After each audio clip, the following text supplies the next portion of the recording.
to meet the Voyager on its return. Yeah. Can you talk a little bit about that? Yeah.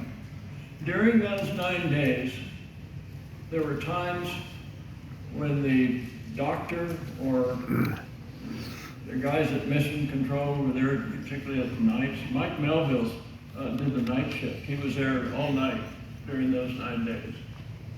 You know, went home to sleep in the daytime. Slept under a table or something. You know, I was doing Starship, so I was kind of busy too. But there were times when the doctor says, come down here and get on the radio and talk to Dick and Gina. They need interface with a human. They need discussion. That's a harder thing than you imagine to sit in that noisy little box for 9 days. And there are other times it says, don't talk to them at all. They're real irritable. So we went through these ups and downs for 9 days. And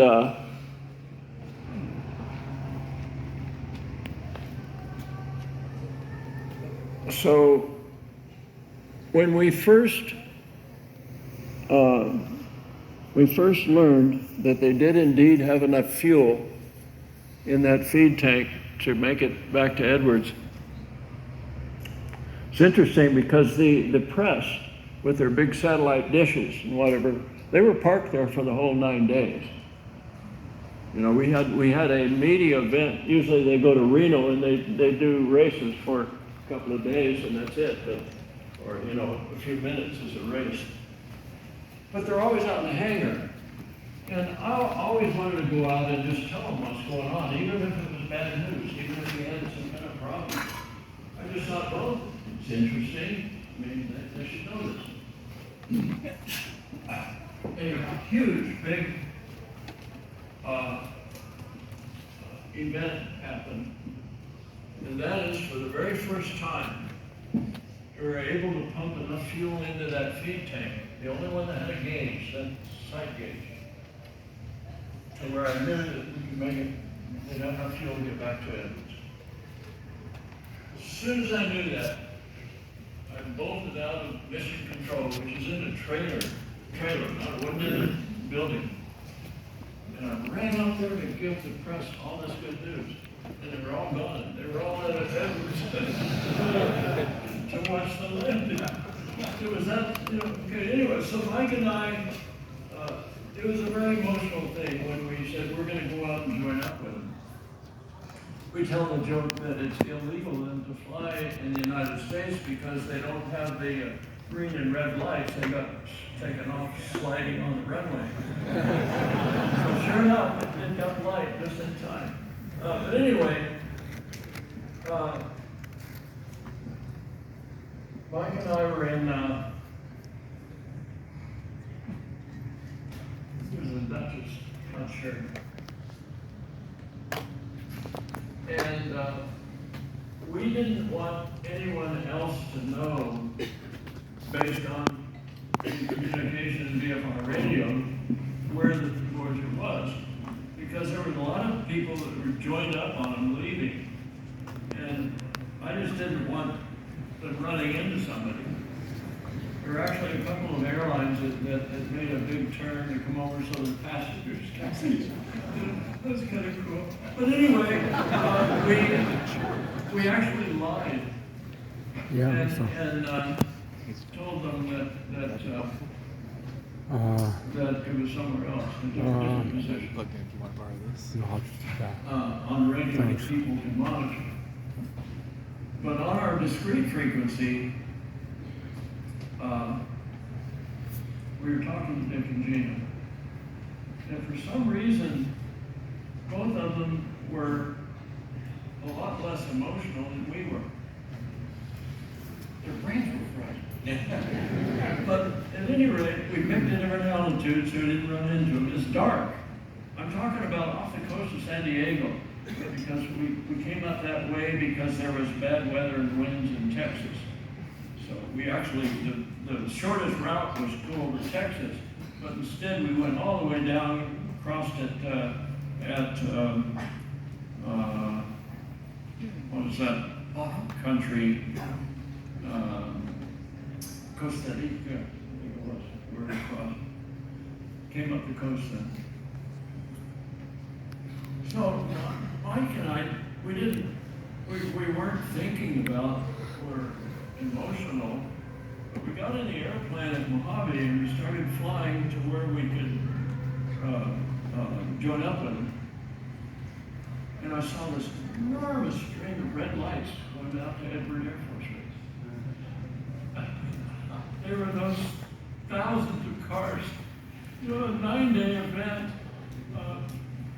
People had plenty of time to, hey, gather the kids, we're going on a trip, and we're going to see this thing land. And Dick is wondering if Edward's going to let him into their airspace. But anyway, what we saw was a strobe light. I was going off of a VOR radio from that's the one that's close to Tustin. It's almost due south. And Dick was tuned into that same VFR. So we knew that we could be at the same place, and we definitely picked a different altitude. I didn't want to run into it, ruin the whole flight. So we picked a different altitude, and we tried to cross. And I'll never forget this. We saw it, the strobe light. It's only lighted headlight. The strobe light. Blinking. And I got on the radio and I said, Dick, turn off your strobe. Went out. I said, Dick, turn on your strobe. It came off. Now, right there for the first time, Mike and I knew that right there is Dick and Gina. The only person that saw the takeoff and landing and also saw it during the flight in Africa was Doug Shane. He took an airliner after watching the takeoff to London and then went down to Kenya somewhere and got in a Baron and went up to the, Baron's an awful airplane. They got slowed as they joined up with the Voyager, the Voyager is slow, they had a departure, you know. Luckily they had enough altitude, a lot of people didn't with that damn Baron.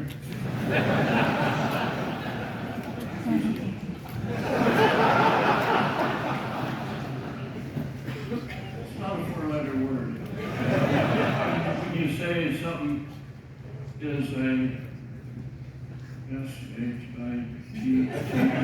shitty is not. It's a six-letter word. All right. But you keep selling something that kills so many people when you don't have to. All those people would be alive today if they had the same airplane that Trace has right now. It's called a Boomer.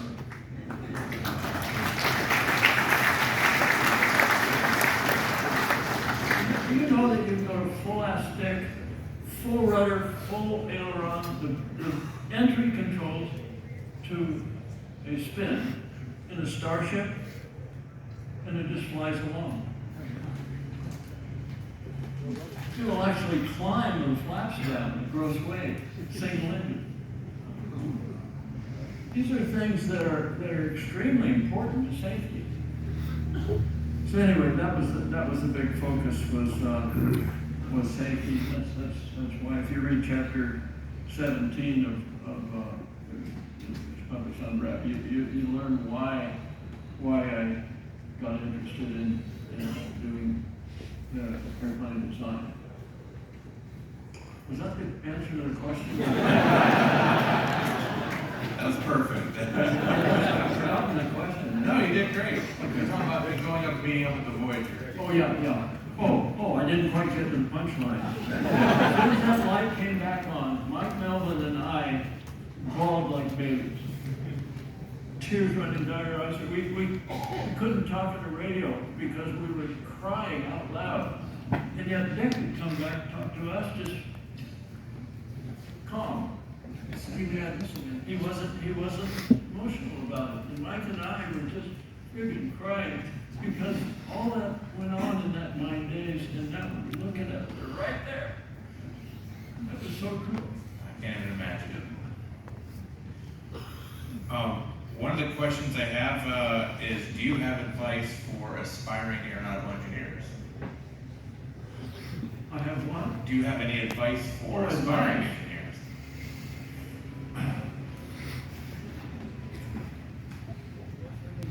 engineers? Well, I've hired a bunch of them. And my best advice is, yeah, you should go out and learn the math and learn the physics and get in get a college education on engineering, but be damn sure that you ignore most of the classes because they're things that you shouldn't know. You shouldn't poison your mind while you're learning physics and mathematics and design. My advice is don't go to work for a big prime, like Boeing or Lockheed or Easter. Just don't do it. I graduated from college exactly halfway between Yuri Gagarin's space flight and the moon landing, right? 1965, right in the middle. I didn't go into space. They were crying for engineers. They had people that were designing the rocket motors that were people that weren't engineers, but they're car racing guys. And they knew what makes a car engine blow up. And they had those guys designing the rocket engines. And we couldn't get enough people because that thing, that challenge to get our national prestige back, that, hey, we got people on the moon, that'll do it. But, you know, we lost the Sputnik thing and we lost the Gagarin thing, not because of technical. If we'd have flown one less monkey, we'd have got the Gagarin thing. And von Braun had in storage the rocket that could have put the first artificial satellite. And it wouldn't let him do it because it was a military rocket. They wanted us to look like peaceful people or satellite, even though the Russians put the first satellite up on something that was designed to nuclear bomb America. You know, they thought that was bad, and so they wouldn't let von Braun do it. When people would ask me what's my favorite airplane that I worked on, I don't know, I always say the next one, right? But after 2004, I didn't say the next one. I said Spaceship One. I knew right then that it was very unlikely. See, I don't have this vision that Elon Musk has. I wish I did. But I knew right then that I can't beat that. I can't beat anything that's that important. You know, I had a heart attack when I was 55 years old. And I knew I wasn't going to be able to work really. You know, I retired. I didn't retire, I did the damn ski go, but I retired at 67 years old. Now, I think if I'd have been healthy, I'd still be in Mojave doing airplanes. I probably would. It's just that much fun, wasn't it? Zach? Yeah. It was that much fun. One thing that was kind of interesting about the memorial that we had for Nick up in Coeur d'Alene, I've become friends with the current president of Scale Composites, the company that I founded. I met him on his first day on the job, and he opened up the conference room and brought all the engineers in, and I got to shoot with him. That was really cool. And the memorial happened to be a year, almost exactly a year later. And boy, he wants to come there. This president of Scale has come to my house and spent 4 or 5 days in a row asking me, how the hell did you have such a good culture there? Because I want to bring back that culture. And he didn't do that with some emails and text messages and a phone call. He came and spent time at my home to try to learn that. Well, I founded Scaled in '82, I retired in 2011 at the 67. And since 2011, when I retired, Scaled has had 5 presidents. And every one of them showed up at the memorial for dinner. Every one of them.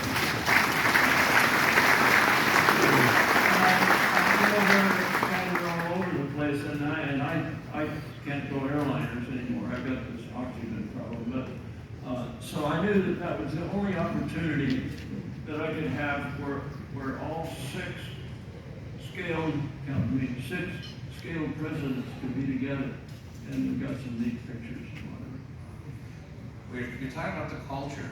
Someone asked that there's a rule at Scale that if you make a mistake, you wouldn't get fired. Well, if you make a mistake, you're probably the most reliable guy because you're not going to make it again.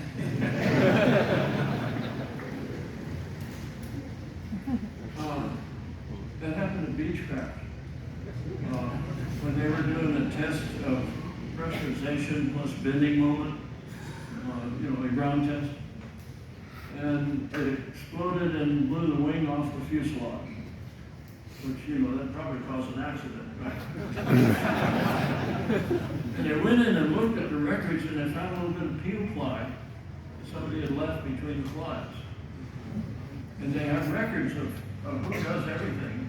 And they went out and found the guy that made the mistake and put that peel ply in there. And right in front of the other shop workers, they fired him on the spot to show an example. This is what happens to you if you make a mistake, this sort of thing. And that piece of peel ply had absolutely nothing to do with the failure. Nothing. And I got to thinking about that. And I came up with a rule, and it was something that I had been doing all along, and I didn't know it. And it's called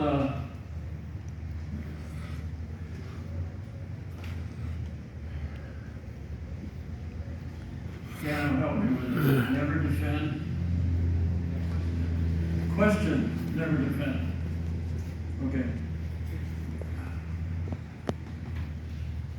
I wanted everyone to be a QA guy, quality assurance guy, instead of having a separate department that comes in and looks at everything and says, is it safe to fly? I wanted everybody to do that. I never had a QA guy.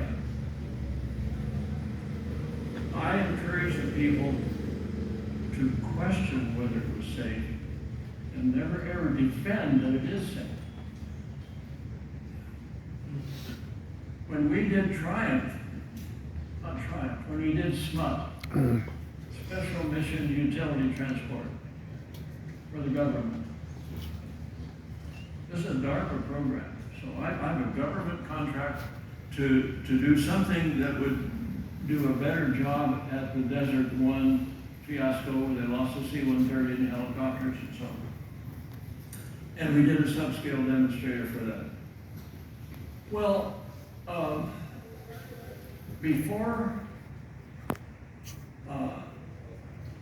couple of months before it was going to make its first flight,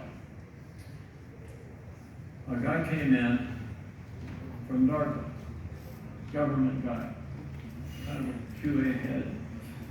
He said, Mr. Ruttan, I want to share with you something that you're going to, maybe you don't need to know that you need to do this. But these are the rules we put on our last manned research airplane, was that forward swept wing fighter.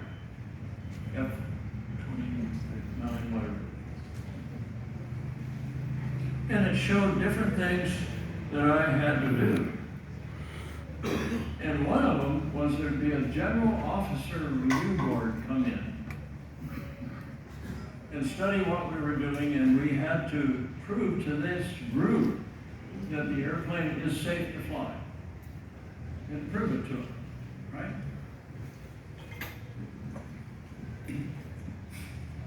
And I caused quite a bit of stir that I stopped work. There's an article, it's almost a full page of Aviation Week at that time, where it says this little company has a contract with the government to develop a research airplane, and he unilaterally stops work. And the reason I did is because when you're developing a research airplane, everything is new. Especially when you got a small team, you're finding all the time, oh, you know, that's not perfect, but let's fix it with this, and you just do it. I mean, you know, you don't even have to have a meeting on most of it. You say, hey, we can do this better, let's do it. We just do it. Okay, that's why we did things so fast. We didn't do a lot of paperwork. But I thought about, what if we were under the attention of this General Officer Review Board? Now, their product that they get and take to DARPA, Defense and Advanced Research Agency, okay? Their product is a report that says this airplane is safe to fly. And the DARPA then checks off. These generals agree. But I found, like we did on any new research airplane, especially ones that are different instead of copycats from some other piece of four-letter word.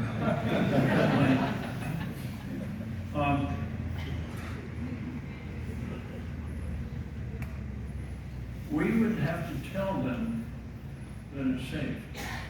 I didn't have a QA department that would sit and talk to them. They're talking to my engineers. Okay, and I say to my engineers, these guys, we got to prove to them that it's safe, or we can't fly in 2 months. And I was in a scenario where every week or two, we'd improve the airplane and make it safer. Okay. So the only thing we can do with these generals is give them a report that says what we got here and we're almost ready to fly, it's safe. Okay. Now what happens next week when we found out that there's some risk here and we can get rid of that risk? Okay. Well, there's two things you do. One, you write another report addendum to the generals that says, well, it wasn't safe last week, and now it is. Okay? You're being honest with them. Right? And about the time they get the fourth one of those, they conclude that you're incompetent. Right? That you told us 3 times this thing was safe and you were wrong.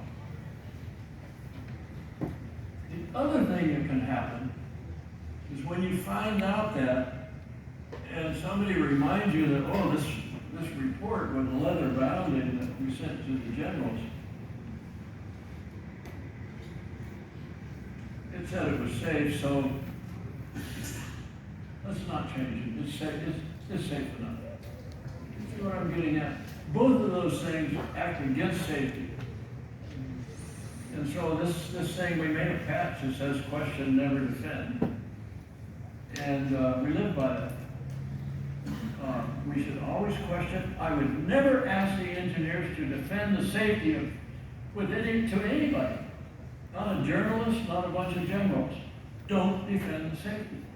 Because it ruins your capability to keep improving it. And that's did I cover that right, Dano? Yeah, okay. Because Dano, by the way, is one of the most brilliant, and he's the oldest engineer. How long did you still work at scale? I know you left for a strato launch, but forget that. When did you come on board at scale? 88, okay, just 5 years after we started. He's worked at scale more than I have, of course, because he's still there.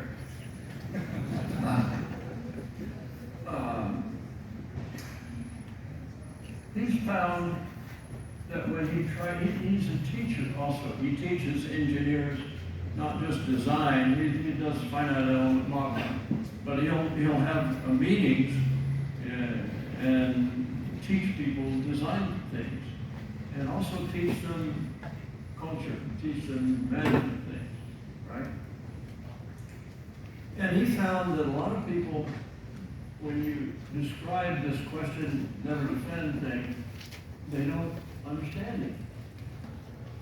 To me, it always seemed like common sense. Isn't that right now? There's a lot of people just flat, well, they would hear it, and then they go out and tell somebody something different that is opposite of what it really is. So it was very confusing in that we found that difficult to get people to understand. And because of that, my grab, it's free by the way, I don't make any money on it, has a chapter. One of the 90 chapters is about question never defend. And I'm going to tell the whole history of that, and hopefully people that read that will get it. When you're questioning I was safety, essentially, just a second. I was telling DARPA, if we do what you did to the F-29 or F-4 swept wing, if we do all of that, we risk crashing this airplane, and therefore we're not going to do it. We're going to stop work until you tell us you're not going to do that. Now that's something crazy for a small company to tell the government, but we did. if you're defending safety, safety is behind you. You put safety behind you, and you are basically dealing with safety behind you. You're defending it. If you're questioning safety, you have to be looking at safety. You got to be facing safety if you're questioning safety. It's part of our culture, and I'm really proud that the current president of Scale Law is really focusing on bringing back the culture. For a while after Northrop bought the whole company,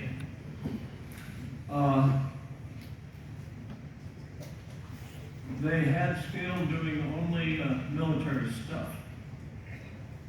I can use the M word, but I can't use the C word. They couldn't do a commercial project. I didn't mean that C is commercial. Let me just say that C is the work that we do in buildings with no windows.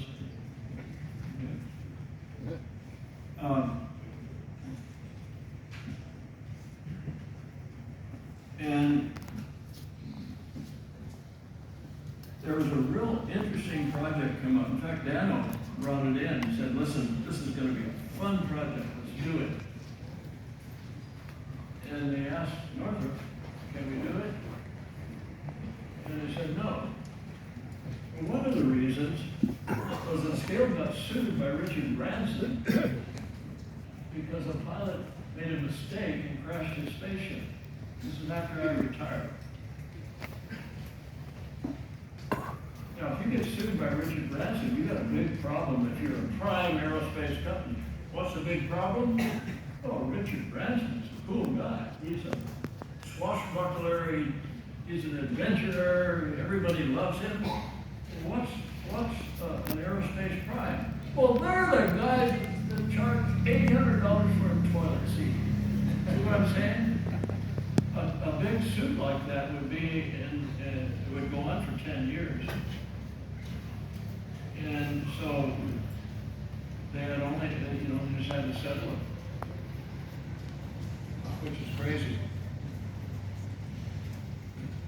One of the questions we had here By is, the way, I didn't say that. That's probably in-house proprietary. Nobody needs. I'm in trouble already, it's cool. I still got the gas now. Yeah. One of the questions was, what is left to accomplish for those who want to follow in your footsteps? Well, Elon's got some things out there. he's come up with another reason, and I think all of them have some validity. Another reason that we need to colonize Mars or some other planet. The latest one is that we're going to die out because we don't have enough population. Musk has what, nine children? 12. And you've asked what to accomplish. Well, I would never even, 10, 15 years ago, I would never even think about somebody saying we have a goal to colonize another planet. I mean, that wouldn't make the news. It's only someone with a tinfoil hat would say something like that. Right? My entire generation was raised to believe that we'd be on the moon forever by 1980 and that we'd be at Saturn by 70 and all of that. But now the richest person in the world is passionate about that goal. He's getting it done too. He thinks AI can kill us. His original reason was that we're going to get hit by the same kind of rock that killed all the dinosaurs, and it's not going to hit Mars and the Earth at the same time.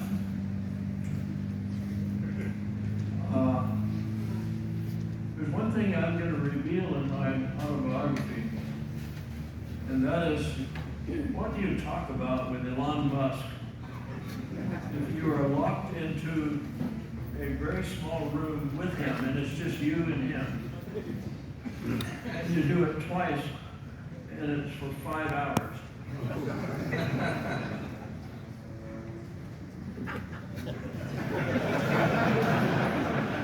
And I'm going to talk about that in chapter 33.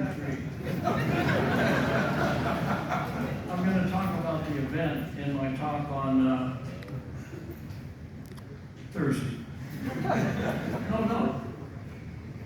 Yeah, Thursday.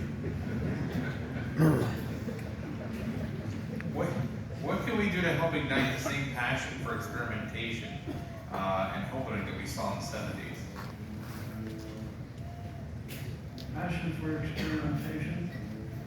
And home building. And home building. Oh, home building. Yeah. Well, home building is harder than what most people think. You guys out there that have built your own airplane and flew it to this show, you know how hard it is. Somebody that visits Oshkosh and sees all these hundreds of home-built airplanes, they think it's easy. But at Ruttan Aircraft Factory, we kept records. And we had, I think it was like 14,000 people building from our plans. And like every other kit built or plans built airplane, actually, van, the RV airplanes, they busted that rule because they're cheating. They put out a kit where all the holes are drilled. All you're going to do is put in the 2 feet and you got a wing. But anyway, the statistic is that only 10% of the people that start ever fly the airplane. And another statistic that is based on RAF data that I've never seen published anywhere else, and that is if you build an airplane from scratch and fly it, it will cost you 1.6 wives.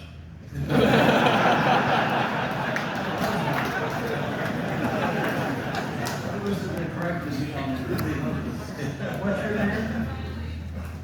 Yeah, she's got it very easy. Yeah, and she corrected me properly. So 1.6 wives or husbands. Yeah. What is your thought on the electric aircraft movement? Stay tuned on Thursday's talk.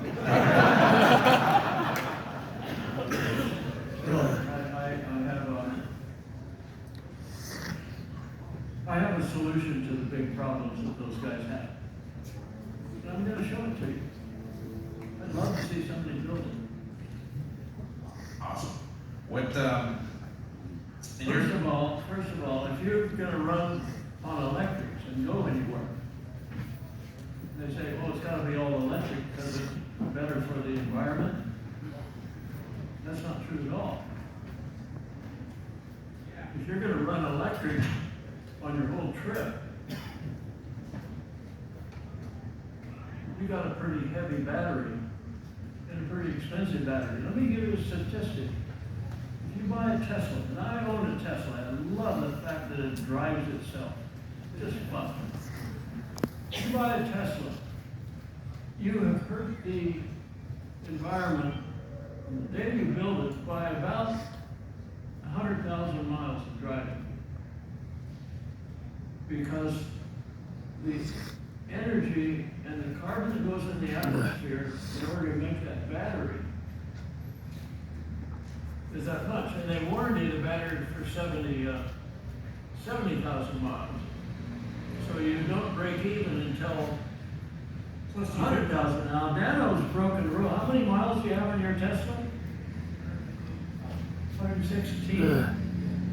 And you could be charging it on a coal-fired, you know. But anyway, they don't help the environment at all. Just like this, what is it, the oil made from corn? It doesn't help the Biofuel. Biofuels. A lot of people don't realize that the wind industry is not an energy industry. Solar. The energy it takes, which is all done with fossil fuels to make a wind generator, in its lifetime, it doesn't ever generate that much energy. In other words, it can't replicate itself. You don't use wind energy to go out and mine the core and to run the forging and run the trucks and to build all these things. You don't do that. It's a pretty simple calculation to show that the only reason we have a wind energy industry is that the government subsidizes. It can't survive on its own because it doesn't make net energy. Never thought of it that way. It's interesting.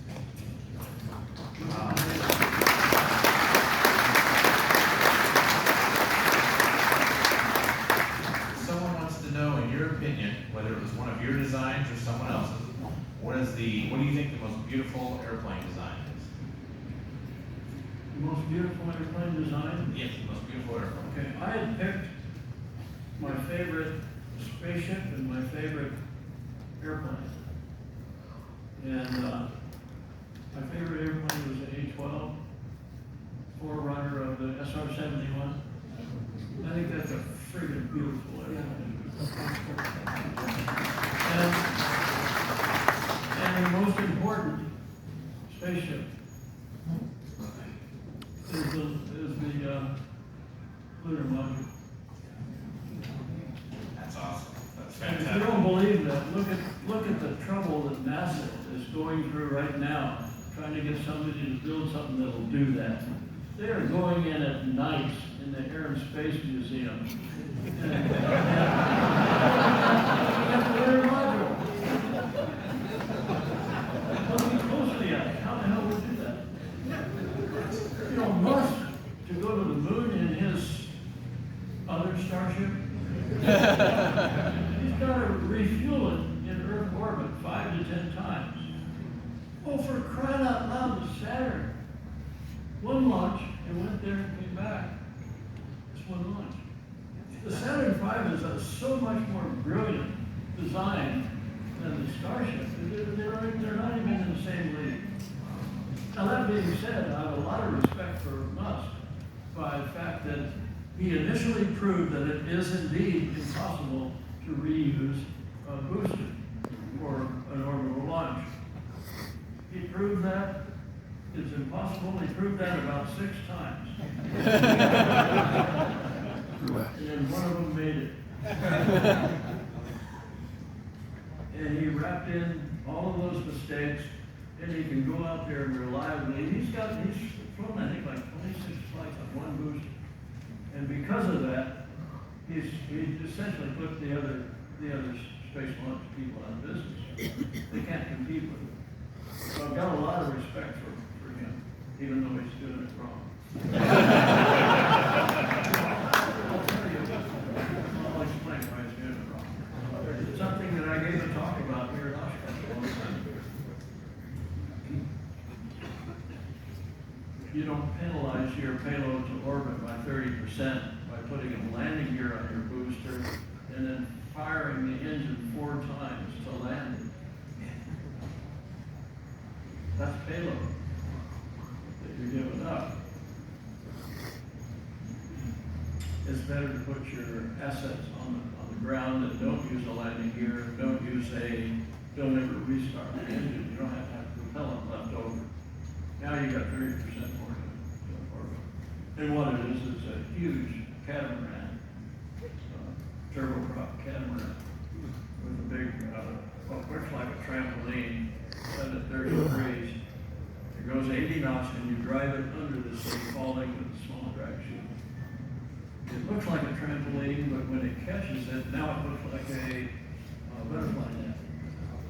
Okay. And it doesn't put bigger loads in it than the loads in the seas during launch anyway. So you don't give up that 30%. If somebody's going to do that, when they do, they'll put him out of business, which is good. But right now, I mean, he's so far ahead of everyone else. I have several offers to buy you a drink, by the way. I don't do alcohol at all. I do. That's why I swear it's water. Let's see here. What do you think about putting a Rotax engine in a long easy? The Rotax, unfortunately, is real expensive. I bought the most efficient version of it because I wanted ski goal to go to Hawaii non-stop and not have to go up through Russia to get to the South Pacific. It has an unbelievably good fuel specific. And the ski goal is actually a motor glider. It has a real long wing. Because I needed to be able to fly a 22-hour flight with it. And you wouldn't do it. That's zero wind. You do it only when you have a little tailwind. But it's built like an automobile engine compared to a Continental or a Lycoming. It's a modern. The reason it's so expensive, they don't make many of them. But it's got the features that are in a BMW engine. They build enough of those that they can afford to do it. It's a wonderful engine. I have the fuel injected version, which is 26% more efficient than the carbureted. Carbureted just got a couple of motorcycle carburetors on it, but it's smooth. It's when you push the button, the engine is running and it doesn't shake. You can't hand prop it, which is kind of bad because it has a 2.4 to 1 gearbox. But it's hard for me to. Brent, what are the disadvantages of the Rotax? Brent did the engine installation for my ski goal. Oh yeah, cooling. It's water cooled. So now you have a pump or a leak, and now you don't have cooling. So a Rotax, if you lose your water pump or lose your water and don't have an airport essentially inside, you're going to ruin your engine. Okay. But on the ski goal, I did something different. I added air cooling to the water cooling, and I put in an oversized oil cooler. Okay. And because the ski goal will fly on only 13% power, it's got this long wing, slow. Theoretically, I haven't tried it because it's a damn expensive engine. But theoretically, I can fly it and not ruin the engine. And I think that's one of its big, or that's probably its big disadvantage is that who was it that said Putting a water-cooled engine in an airplane is like putting an air-cooled engine in a submarine.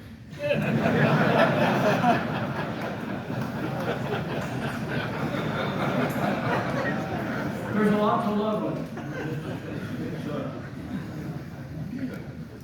It's unbelievable. We'd go out and fly a 3.5-hour flight test and come back, and what did we lose? 2.6 gallons? I mean, this is crazy. The thing is crazy efficient. Another thing that's wrong with it is you don't want to run 100 roll-ins in it, because you have to do oil change a lot more often, and you have to build up cars. So I use fuel, give it to me, that's blended just for the Rotax. And it's a super solution called Swift, yeah, Swift fuel. But you can't get it everywhere. But Spiegel has never operated out of any other airport except Coeur d'Alene, so I've got the fuel right there. You know, I haven't taken it on the road, and I haven't, of course, in flight test, you do a lot of climbs. You go up to altitude, and you do some kind of dive test. You gotta go back and forth. It's not an efficient use like cruising at your best range speed or something. And yet the fuel economy is just unbelievably good. One of the questions is, do you think the boomerang could be developed into a commercial aircraft? There's been 3 different companies go out and raise money to certificate the boomerang. One of them is Tomorrow. Ray Morrow, everybody know who he is? He had Tomorrow Avionics, Lorenz. And he by a factor of 10, miscalculated how much it's going to cost to certify an airplane like that, pressurized. It was a 6-cylinder, 2 6-cylinder engines, coast-to-coast range, 300 knots. And of course, they go coast to coast faster than any of the light jets because they have to stop for gas. The boomerang is by far my best general aviation design. It looks asymmetric, but it is symmetric where a barren is asymmetric. Because the V effect, where it's important when you're flying slow, this propeller blade going into the wind has more lift than it does coming with the wind. So because of that, the thrust isn't at the crankshaft. On a boomerang, it moves over 9 inches to the right on both engines. And when it moves over 9 inches on the right, the airplane is symmetric, because at that point, there's the same lateral distance to both engines. A boomerang, in fact, Trace probably demonstrates this every time he gives a ride in a boomerang. You fly the pull-out stick, and it bucks because it has forward sweep. The stall is the root. And kind of like the long easy or the define, it kind of does this. Sitting there in full out stick. When I first flew it, on the first flight, I said, well, I want to validate and find for sure that I have met my goal of having the mid-control speed below stall. Okay. So I went fast, feathered an engine, full power on the other one, started slowing down. And for some reason, it wasn't apparent to me what to do with my feet. On a Baron or any other twin that has the engines in the wrong place, it's real apparent. As you get slower, you push harder. And the slowest you can go, they let you go 5 degrees bank. And when you got full rudder, if you go a little slower, you can't, it drifts off in one direction. Okay? And what that means, it's a minimum control speed, right? Min control speed. So anyway, on the boomerang, I went out and I did reason I thought, well, what do I do with my feet? I said, well, I'll center the ball. So I slowed down, got slower and slower and slower, and I'm putting in rudder to keep the ball centered. Okay? And I found that I had only maybe 40, 50% of the rudder in to keep the ball centered. So check mark, yes, min control speed is below stall. Wait, but I'm talking about when I get to full F stick, minimum speed, still in bucking, I needed about half pedal. Okay. And the next flight, I said, I wonder what would happen if I don't move the rudder. If I ignore whether the ball is centered or not. So I put my feet away from the rudder pedal. Went fast, feathered one, slowed up, and now I found myself at full half stick in the same kind of bucking. The ball is way out, but the side slip doesn't feel like much, and I'm only carrying about 7 degrees of bank. I'm steering the airplane with ailerons now. My feet aren't on the pedal. And sure enough, min control speed is way below. And I concluded, well, wait a minute, a boomerang only needs rudder pedals for taxiing. That's true. Doesn't need it for crosswind landings. It certainly doesn't need it for engine out. It's only needed for taxiing. Isn't that right, Trace? He flies my boomerang nowadays because I lost my medical a long time ago. So later, Mike Melville and I were taking our wives to Big Bear Lake for dinner. And we're in the Duchess. The Duchess is a pretty safe twin because it's got counter-rotating props. It doesn't have an S-measure. And I says, you know, let's look at min control speed. So we did, you know, one engine out, one engine feathered, or one engine full, one engine feathered, and we got to full rudder, and we found the min control speed, and the blue line is faster than that because they give you some margin, but the min control speed, we determined, yeah, it's same as the book. And then we went fast again, and said, let's just keep the feet off the pedals. Now we're able to control the direction we're flying only with the yoke, not with the pedal. Okay? And we found out that the min control speed is about 7 or 8 knots faster if you can't use the rudder. Keep running the rudder, you're not blowing on the rudder too, which is another stupid thing they did with Barons. Baron is really stupid. I'll use the other S word. But Mike and I did that, and we determined the min control speed when we got the full aileron, and if it got slower, we couldn't hold the direction. But it was really uncomfortable because you got the yoke way over here, and the bank angle like this. Big bank angle. Whereas the boomerang has just a little bank angle. Well, on airplanes, there's a fuel sum that only runs the engine for a while, and if all the fuel ends up going to the wingtip, that engine's going to fail. And we looked at each other and said, you know, we're about ready to lose the only engine that we have running. And we quickly corrected it.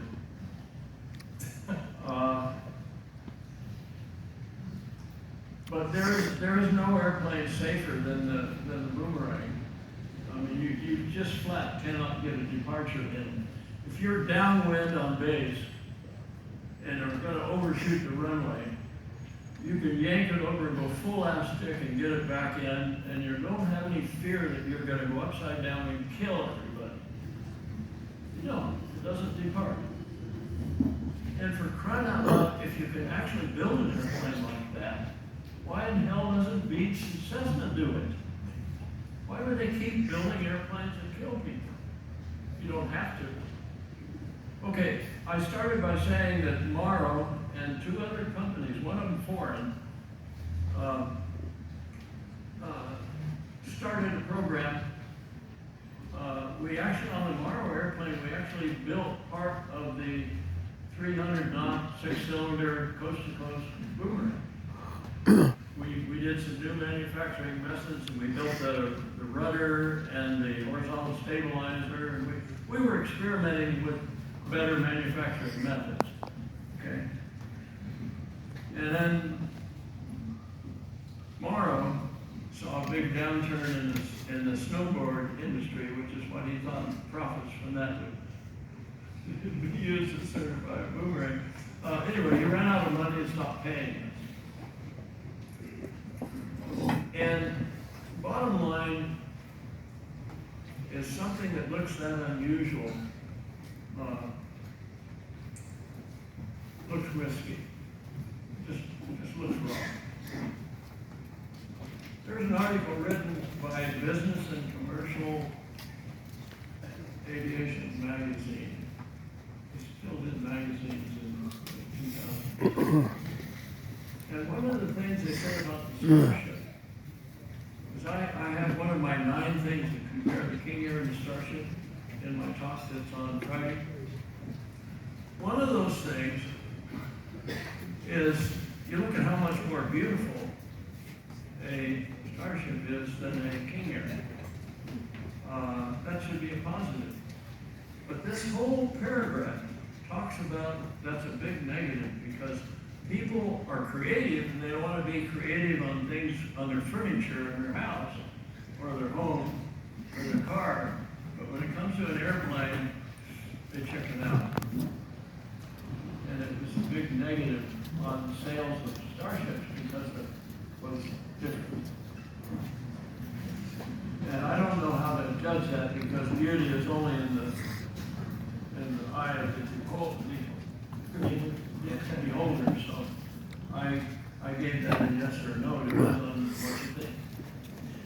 I have a few more questions, and I think there's a lot of requests to come out and to have one with me here. So one of them was, do you think there's a future for 3D printing in aviation design?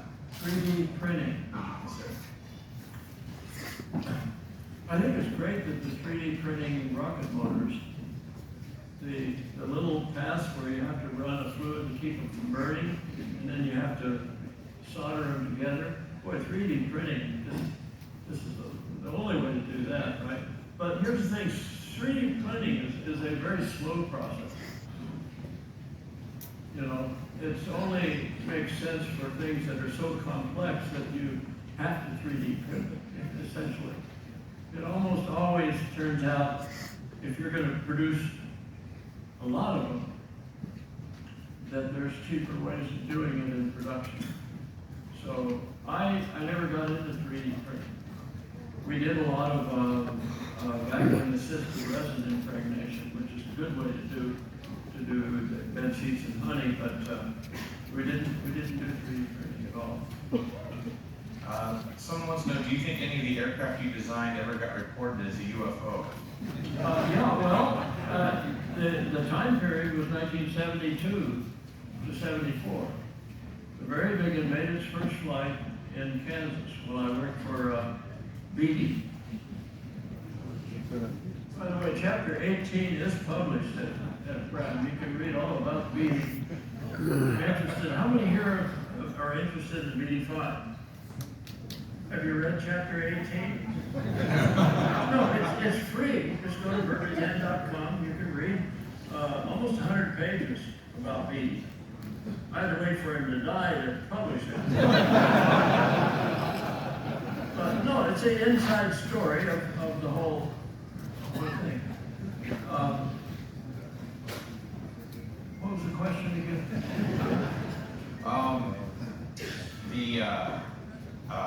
Geez, I forgot. If we're talking about 3D printing and then UFOs. Oh, UFO. Yeah. Okay, good. Yeah. Geez. What I did the first flight of the very big in Newton, Kansas. I put the airplane before it was ready to fly, Jim Beattie wanted me there immediately so he could start shipping his kits. So I took the wings off and I turned it up on its side and I put my household furniture around it and took it to Kansas on a moving van. And I flew it.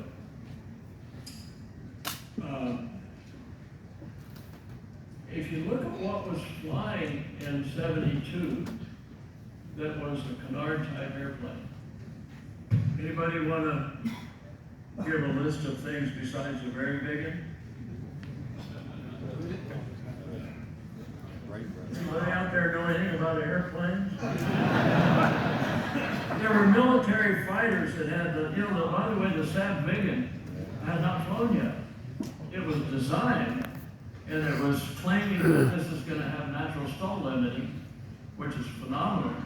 I mean, a Mach 1.6 airplane that can operate off of 1,800-foot runways is just still unheard of. But at any rate, you could not look in the skies and see any kind of Canard airplane. So when people would see that, they couldn't identify what it was. And an unidentified flying object is a UFO. So yeah, I got all kinds of UFO reports. And I hate to admit that I did this because I worked very hard trying to get the BD-5 done. My major design at BD was the jet, not the propeller.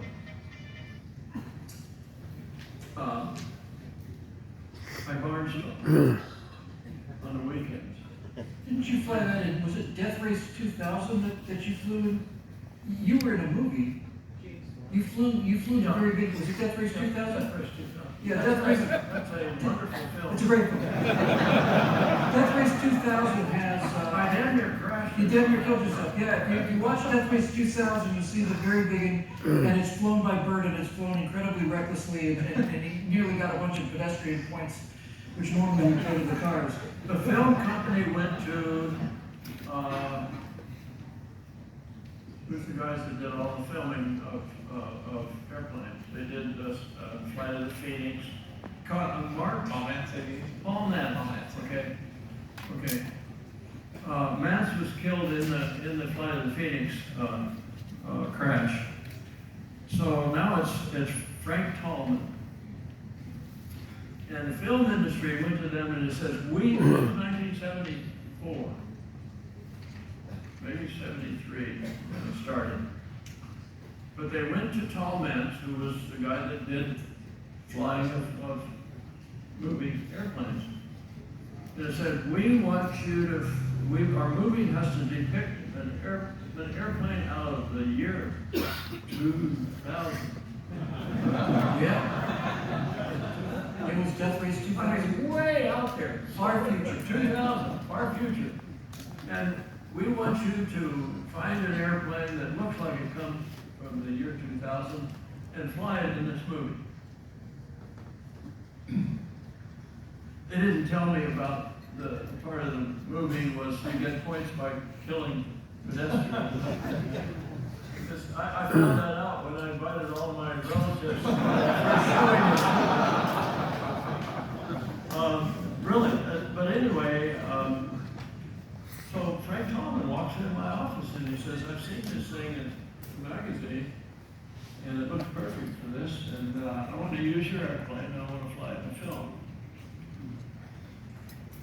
And I said, well, I'll think about that. And I called up somebody who might know and he said, don't you let Hollywood ever rent your airplane. They will trash it, and then they won't pay you. Don't work with them, you're crazy too. So I went back to Tallman, this time by phone, and said, can't do it. I have a precious airplane, I can't have it be flown in a Hollywood movie. Okay. I says, I will do it only if I'm the pilot. Now, of course, his job was the stunt pilot. Right? So he's trying to say he wants to rent my airplane, but if I fly it, it doesn't make sense.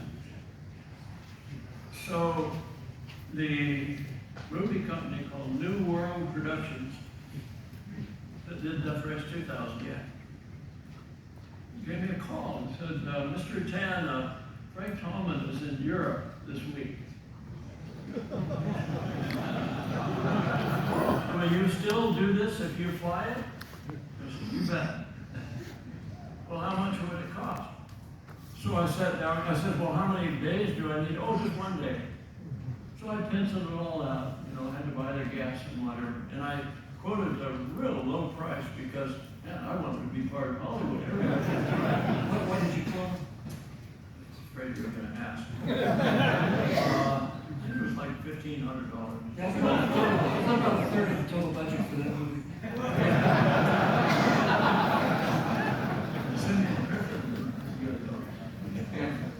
But anyway, I told him, yeah, if I'm going to fly it, you've got your man.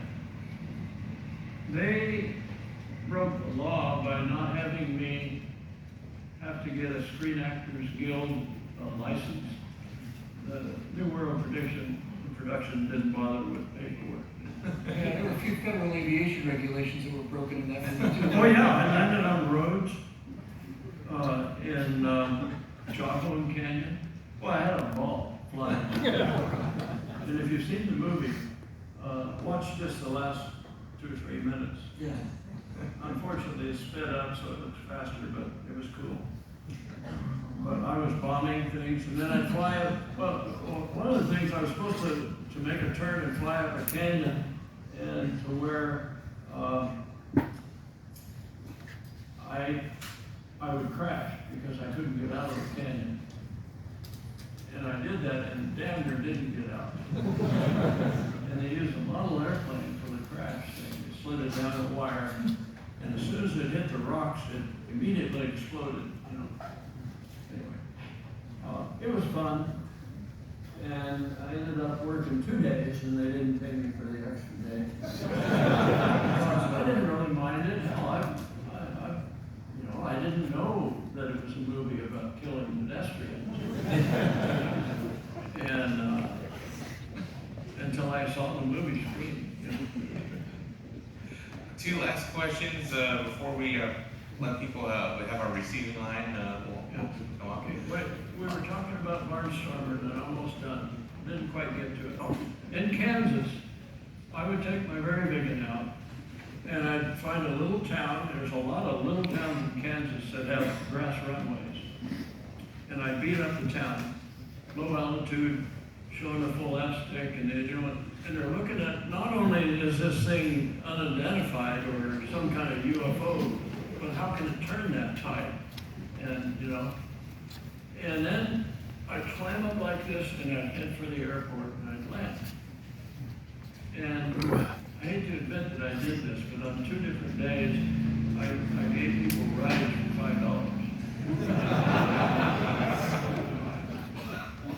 I was in business. I was a barnstormer with no paperwork. And I had a lot of fun because I was the only that was the only Canard airplane flying, I believe.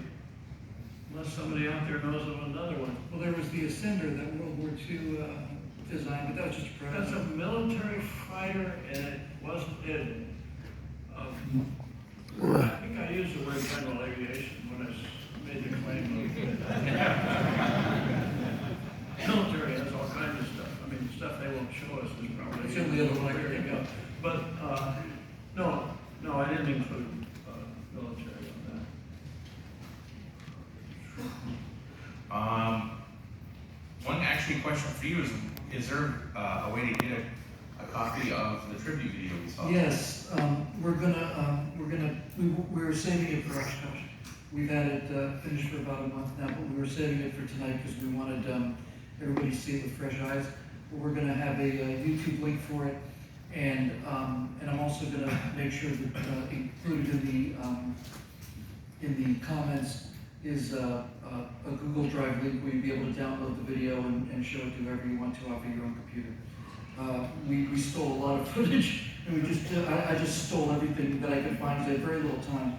But, yeah, we're gonna make that available for everybody, because Dick deserves it, and it was just an incredible pleasure to work on it. And I remember when I was working on it, the one thought I kept having, well, the two thoughts I kept having was, number one, I cannot believe I know this guy, and the second thought was, I wish he could have lived to see it, you know?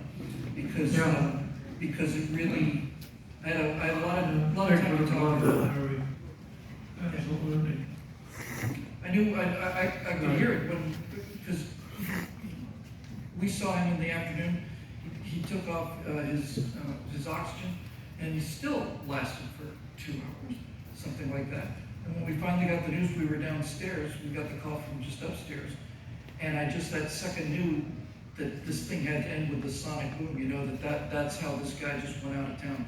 He flew west with a sonic boom behind him, and that's who that guy was to me. That's who Dick Ruttan was to me. Yeah. And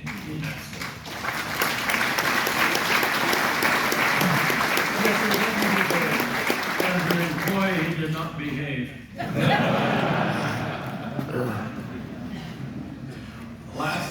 last question before we start the receiving line here is just, out of all the airplanes you ever flew, what was your favorite? Boomerang. Boomerang. By far. Fantastic. I had certain goals for it in terms of its safety and efficiency. Now, the Boomerang, if you look at it carefully, there's a lot of attention to detail. It doesn't have flaps, for example, even though it has a more than 40-pound wing loading.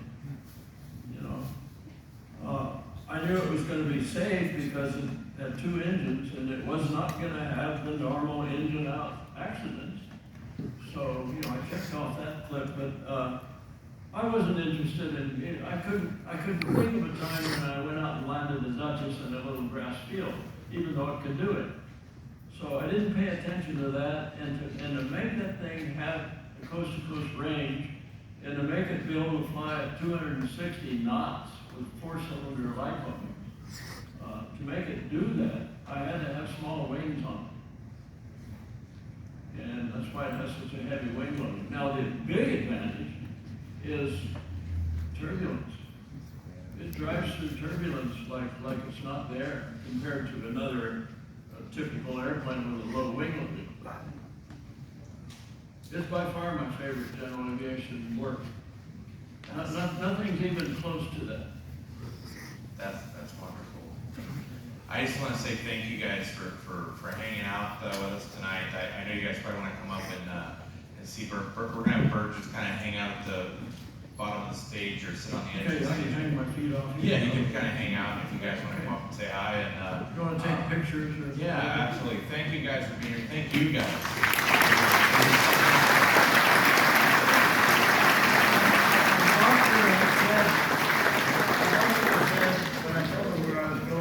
Don't shake hands with 300,000 people. I'll give you that.